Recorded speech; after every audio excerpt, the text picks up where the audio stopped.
ozigbo David Chukwuemeka Okafor na nwunye ya batara ya na ndị ikwu na ibe ya batara n'ọgbọ ya bụ n'obi Maazị Ikechukwu Ogbodo. Ndị ikwu na ibe ndị nze na ọzọ anọnarị wee chebiri ha ka e wee bido mmemme na-egbughị oge.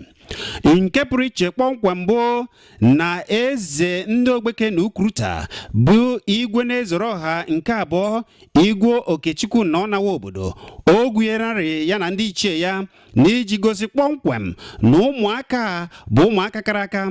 David Chukwuemeka Okafor bụ nwa ofu onye so na ndị ichie ndị na-afụ na ihe na-aga nke ọma na Ogbeke na Ukwuruta.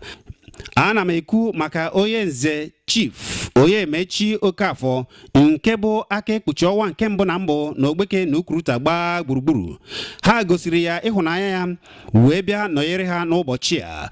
Ngwa na-egbughị oge ka anyị kiribezienụ ka mmemme ihe ọma niile ji mee n'ụbọchị a. David Chukwuemeka Okafor nwa aka ekpuchi ọnwa nke mbụ na mbụ na Ogbeke na Ukwuruta bụ Ichie Chief Onyebuchi Okafor ji mee mmemme agbamnkwụ, alụmnwaanyị na ihe dị iche iche ha mere n'ụbọchị a. Ngwa na-ekiri na wee na-aga.